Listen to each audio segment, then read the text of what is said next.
The lights came on, the spectacle arrived, and the promise was just pure, unadulterated speed right there on the Las Vegas Strip. But tonight, we really have to put the glamour aside. We have to. We're doing a deep dive into your sources on this this manhole scandal. It's a recurring failure. It's embarrassing the sport. And, more importantly, it's exposing some really systemic flaws in F1's big push into urban racing. Look, we all came here expecting to talk about lap times, about strategy, and instead, here we are. Again. We're forced to discuss a catastrophic mechanical failure on the track itself, something that should just never, ever happen at this level of motorsport. Absolutely. So our mission here is to get a quick grasp on the facts around these safety failures and to really understand the dangerous precedent F1 seems to be setting. And we all saw it unfold. We did. During the second free practice, the cars were finally getting into their groove, fuel loads were changing, and then, boom, stop. The session was just severed, cut short, because once again, a manhole cover lifted, and that instantly makes that entire high-speed section of the track totally insecure. And what really stands out here is the specific location and, I guess, the nature of the damage. Yeah. The evidence is clear. We have those shots from Pierre Gasly's onboard camera. You can see it personally. Points directly at the location of this white circular cover. And this wasn't just a standard failure. This was the failure of a fix. A fix that was supposed to prevent this exact thing from happening. That's the core technical problem, isn't it? They didn't just slap down some regular asphalt. Not at all. Because this is a street that has to go back to the public, they used a specialized, supposedly advanced compound. Something temporary. Exactly, temporary. Secured by specific welding points, designed to be easy to remove after the race weekend. They tried to be temporary, but also fast. And the sheer forces generated by a modern ground effect F1 car at speed.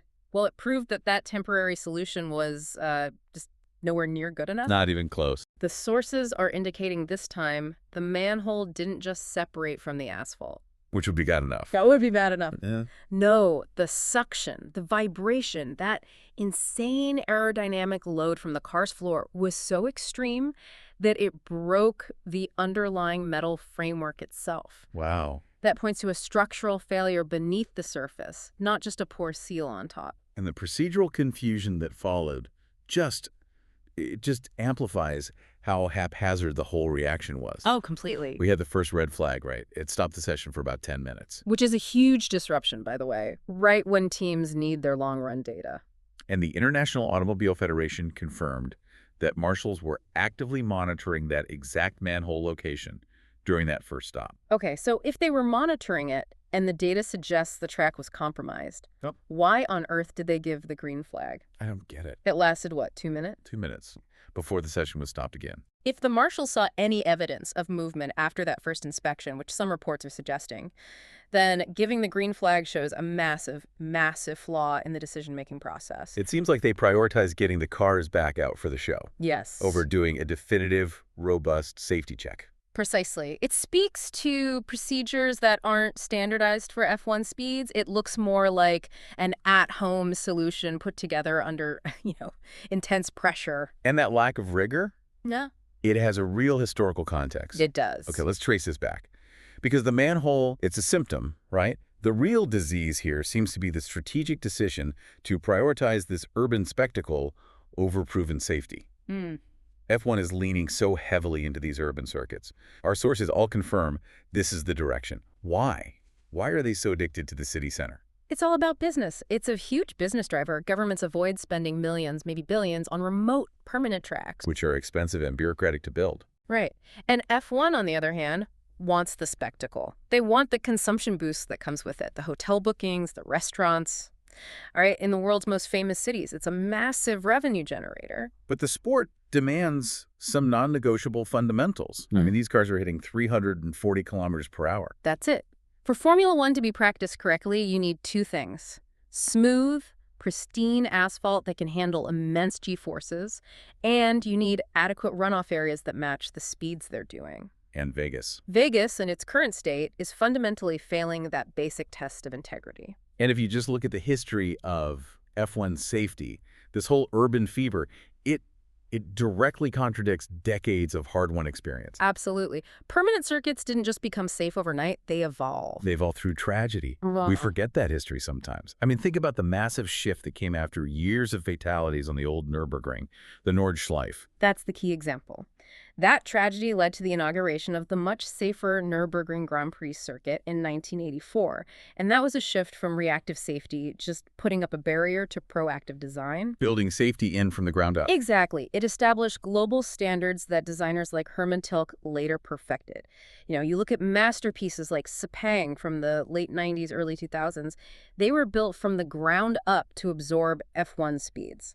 And that is the difference. A purpose-built circuit versus a street circuit. We only have one reference point that really works, and that's Monaco. And Monaco it's unique. It's been running for nearly a century. And over those decades, the local officials have adapted key areas. They've literally molded the environment for the race. But even Monaco has had manhole problems. I remember that. Jensen Button in 2016. Yep. Nearly destroyed his car. Yeah. The difference is adaptation and local expertise. Monaco's marshals have dealt with this for generations. They're adept at it. So when F1 tries to export this model so rapidly, this fever for new urban races, Vegas, Miami, soon Madrid, it just completely outpaces the ability to solve these safety problems. We end up being reactive instead of proactive, and that is where the dangerous precedent lies. And look, nothing speaks to that lack of proactive preparation more than the fact that the 2023 Las Vegas GP ran without a prior homologation race. That was a serious violation of procedure. It should have raised red flags instantly. And we saw the direct consequences of that shortcut last year with Carlos Sainz's car.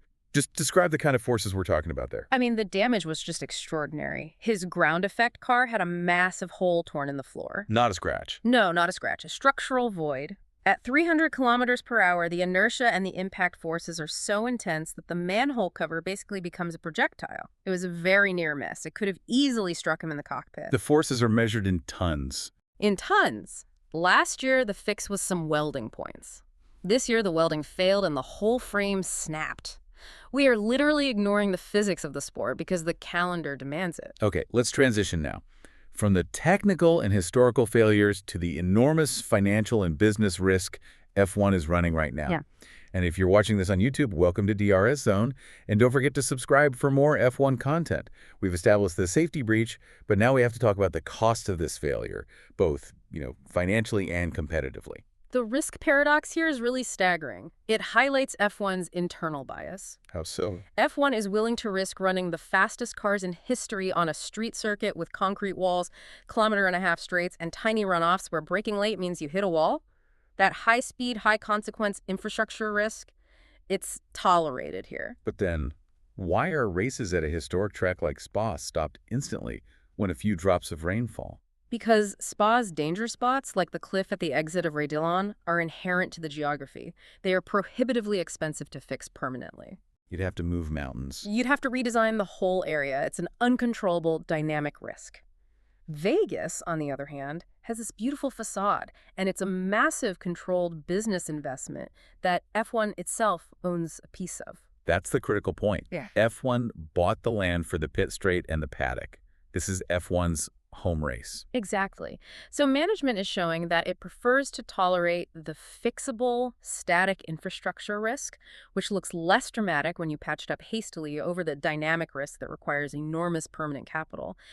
And the recurrence of this manhole issue, it makes this failure deeply embarrassing for F1 management, not just the local promoters. It has to be. It absolutely is. And it raises a searing question about the homologation process itself. Right. If the manhole covers failed after a year of planning, fixing, and monitoring, it implies the track homologations are being left in the hands of people who are either under enormous pressure or they just lack the specialized urban engineering experience. So the pressure to succeed, to not cause delays, is being prioritized over the quality of the certification itself. It certainly looks that way.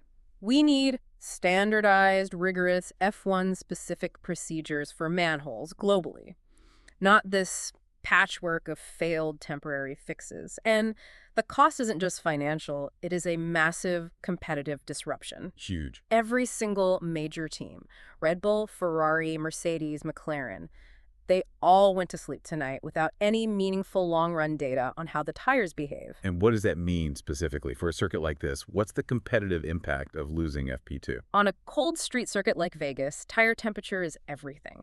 The track is cold, the long straights cool the tires down. Right before the big braking zones. Precisely. Teams needed to understand the degradation curve. Are the tires graining, blistering? They have to find that precise window for the softs and the mediums. Without those FP2 long runs, they were driving blind into qualifying, guessing on tire pressures, guessing on setup. The millions spent on R&D, years of optimization, all derailed because a simple sewer cover couldn't be secured. Insane. So let's look at the leaderboard fallout, even though, as you said, the data is basically worthless. Pretty much. We saw Norris P1, Antonelli P2, Leclerc P3, Verstappen way down in P9, Sainz in P13.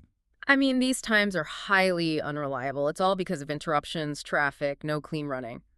Take Sainz, P13. He was setting a sector best time before he hit a wall of traffic at turn 7. His underlying pace is much, much higher. And despite Max Verstappen being down in P9, given what we saw in the tiny bit of running in FP1 where Red Bull adapted really quickly, They did. you have to still give him the vote of confidence. His inherent pace should put him right at the front. The challenge now is just magnified for every single driver. They have almost no useful data. Getting tire temperature right in qualifying will be a lottery. And on top of that, mastering the braking point at turn 12, a super high-risk area where we saw tons of errors A already. guessing game now. A high-stakes guessing game, And the weather forecast isn't helping. Rain is expected overnight. which will just reset the track. Yep. That thin layer of rubber they built up today, gone. That challenge of finding optimal tire temp in that crucial quali window is going to be even harder tomorrow. It could lead to a really scrambled, very strange classification. The competitive hierarchy we thought we understood could be totally inverted, all because they couldn't do their homework today. It might make for an exciting, unpredictable race, It might. but it raises some serious questions about the fairness of the sporting contest. We can hold on to one silver lining, though. Okay. The race itself, when it finally runs, it promises action. Las Vegas was the circuit with the most overtakes last year. 60 passes. 60. That's a lot. If the track delivers on that again, we still have hope for a thrilling Sunday, despite all this chaos. That is the hope. That's the pure adrenaline that F1 promises. But the core tension is still there. F1 needs to standardize its procedures for urban circuits. It needs to stop acting reactively when driver safety is on the line. The danger is inherent to the sport, of course.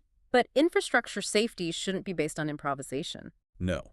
And if F1 cannot fix a simple static manhole cover after 3 attempts in the world's most expensive and prestigious new race, what does that say about the commitment to safety in areas that are less visible, less financially critical? And this raises the ultimate provocative question for you to think about. Which risk is Formula One really willing to take? The expensive, visible risk of redesigning a dangerous corner at an established track like Spa?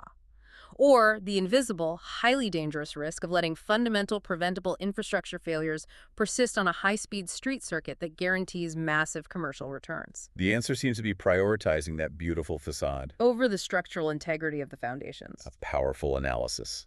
Make sure you don't miss our continuous analysis for the rest of the weekend as we break down what happens next. Find us, subscribe, and follow DRS Zone wherever you get your content for the deepest dive into Formula One.